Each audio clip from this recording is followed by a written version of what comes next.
नमस्कार दोस्तों, मैं किरण अरोरा फिर से स्वागत करती हूँ आपका अपने YouTube चैनल पे।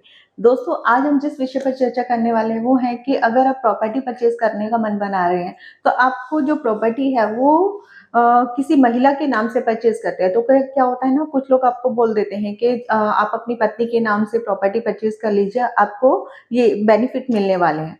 तो ऐसा कुछ ज़्यादा नहीं होता है। अगर आप अपनी पत्नी के नाम पर प्रॉपर्टी परचेज करते हैं, रजिस्ट्रेशन अपनी पत्नी के नाम पर करवाते हैं, तो अलग-अलग स्टेट में अलग-अलग रूल्स एंड रेगुलेशंस होते हैं। बट वो जो रूल्स एंड रेगुलेशंस होते हैं वो 10 लाख से नीचे तक की प्रॉपर्टी में ही होते हैं। अगर आप अपनी पत्नी के नाम पर प्रॉपर्टी परचेज करने वाले हैं, तो आपको जो 10 लाख से नीचे तक का बेनिफिट है वो लगभग 10,000 रुपए तक का बेनिफिट है। वही बेनिफिट आपको मिलता है। इसके अलावा आपको, अगर आपकी प्रॉपर्टी की वैल्यू 10 लाख से ऊपर है, तो आपको किसी भी तरह का कोई बेनिफिट नहीं मिलता है।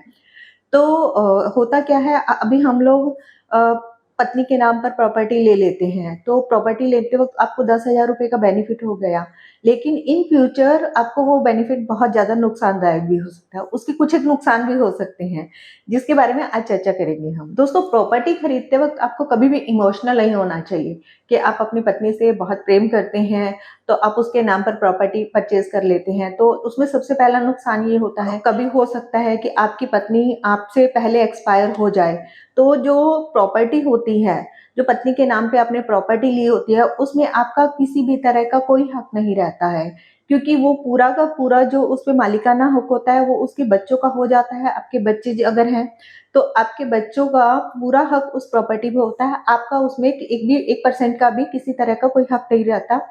कि चाहे प्रॉपर्टी आपने ही ली है, आपने अपने पैसों से प्रॉपर्टी है ली है, लेकिन उसमें आपको किसी भी तरह का कोई हक नहीं होता है। और दोस्तों, दूसरा रीजन होता है, अगर आज आपकी शादी हुई, आपने पत्नी के नाम पे प्रॉपर्टी ले ली, आपका शादी अच्छा चल रहा है, आपका रिलेशन अच्छा चल रहा है, बट कुछ सालों के बाद कुछ विवाद हो जाता है, पत्नी आपसे अलग रहने लग जाती है, तो उस केस में भी ऐसा होता है कि आपको उस प्रॉपर्टी में से, जो आपने प्रॉपर्टी लेके दी, अपने पैसों से लेके दी, उसका किसी भी तरह का हक आपको नहीं मिल पाता है।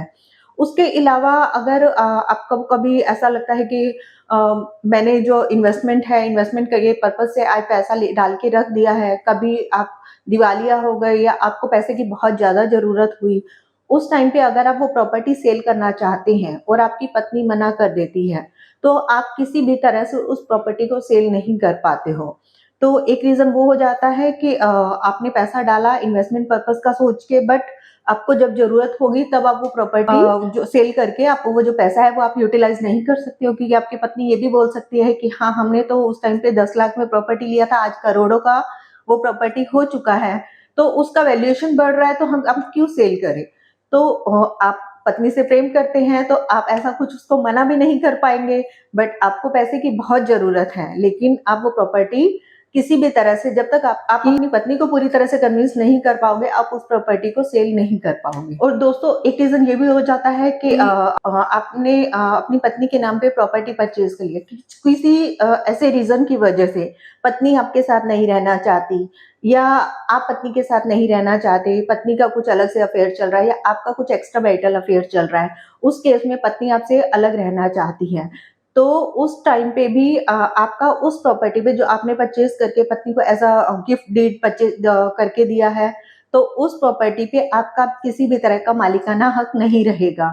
तो वो प्रॉपर्टी पत्नी चाहे तो किसी को भी बेच सकती है, क्योंकि पूरा का पूरा हक उसका होता है, तो आप उसमें कुछ भी इंटरफेयर नहीं कर सकते हो। तो वो प्रॉपर्टी अगर आपने पत्नी के नाम पे ली है, तो आप उस प्रॉपर्टी में किसी भी तरह के हकदार नहीं हो।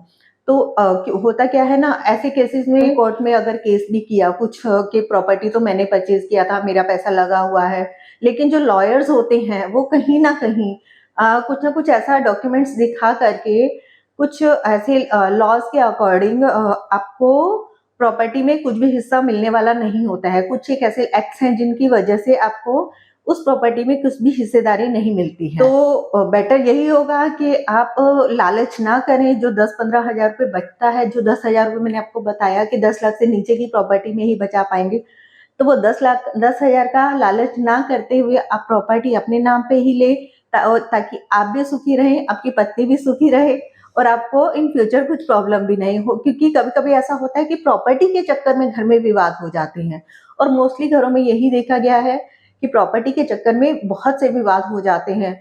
आज पति पत्नी में बहुत प्रेम है, लेकिन इन फ्यूचर प्रॉपर्टी को लेकर के झगड़े शुरू हो जाते हैं। तो आपको जो अगर प्रॉपर्टी परचेज कर रहे हैं तो उसमें कुछ एक बातों का ध्यान रखते हुए ही आपको जो प्रॉपर्टी है वो परचेज करनी चाहिए। उसका रजिस्ट्रेशन अपने नाम पे करवाना चाहिए।